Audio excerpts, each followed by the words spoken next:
All right, so you've put an offer on a house and they've accepted it. Now you're in your inspection period. So now the question becomes, okay, do we ask for repairs or do we ask them to give us a credit for those repairs? That's what we're going to cover today.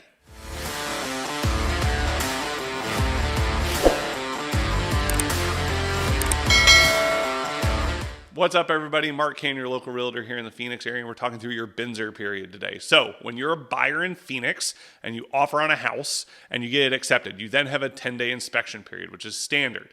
And so during that inspection period, obviously you're going to have an inspection. Now, I will say this up front. Don't ever waive your inspection. Don't do it. Always have an inspection, always. Back even in 2021 when things were crazy and people were waiving their inspections, I never had a client do it because I never advise it because I don't think it's wise. I think you should always have an inspection because you need to know what's wrong with the house. So don't ever waive your inspections. Always have an inspection. All right, I've gotten that out of the way. So now you've had your inspection, right? Typically, this is where you would ask for repairs. Now, there are different schools of thought. So some people say, well, I don't want the seller doing that. I just want a dollar amount, and I'm going to get that in concessions from the seller. And you can totally do that. Some people do a combination of the two, where I want them to do certain things and maybe not other things. And it's all a negotiation. And you have to realize that with the BINSR period, it is a negotiation. So let's say, like, I'll give you an example. So we have a transaction right now where we did our inspection. Overall, it wasn't too bad. And then we had several things that we wanted to ask for. Well, a couple of those things, we were fine. Those are like termites, and then there were some roof tiles missing, some different things like that. That it was like, okay, like that's pretty easy to ask the seller to do. And then there was a third thing where there was some water damage. And we're like, do we want to? And this is where people have to realize, like, there might be certain things that you don't want the sellers to do, because will they do it to the standard that you want it to be done? Because you're moving into that house. Are they going to do the standard you want them to? When it comes to like a roof or a termites, it's pretty cut and dry. You have a termite guy come out and treat. They give you a 1-year warranty. All right, great. You have the roofer come out. They replace tiles. They have to give invoices and pictures and different things like that. Okay, great. But when it comes to certain things like water damage, or there's so many different things that could happen where it's like, are they going to do just the bare minimum and pay someone to do the bare minimum? Or are they going to do it the way I want it to be done? So that's where you have to have that conversation. To where it's like, okay, maybe I'll ask for them to do certain things and maybe we'll get money for other things. Typically, most people just ask for repairs.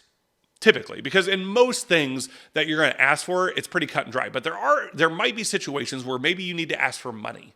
Or maybe you just don't want them to do any of it and you're like, just give me X amount of dollars. And there's different things we can talk through. And that's why it's important to have a good real estate agent who knows how to find the values for some of those things to be able to negotiate that with the seller, right? So it's one of those that every situation is different. So it's one of those that you got to make sure that you're talking with your realtor to know what you should be asking for and what not to. I will say this, and I will put this out there. Please don't be one of those people that ask for the entire inspection report. As a buyer, don't go, here's the entire inspection report, ask for everything. That's going to turn sellers off. And typically it's one of those that because it's a negotiation, they're going to be like, yeah, I'm good. I don't want someone who's crazy that's just going to ask for everything. Because that's the way sellers view it. It's a negotiation. So typically I try to tell people, keep it under 10 things. And if you can keep it under 5 things, that's even better, because it's one of those that you're showing the seller, hey, here's the things that we're most important with. And as a realtor, I'm telling them, hey, we could have asked for way more. And that's part of the negotiation of saying, hey, we could have asked for everything. We're trying to get these things done. Can you work with us? And it's about working with that seller. So if you're thinking about buying or selling or investing and you want to talk through that stuff and plan out what would work best for you, let me know. My information is below. I would love to talk with you and strategize with you on what works best for you. Because again, it's not about me. It's about you and what your goals are and what you're trying to achieve. That's what I'm more interested in. Guys, you've been listening to The Real.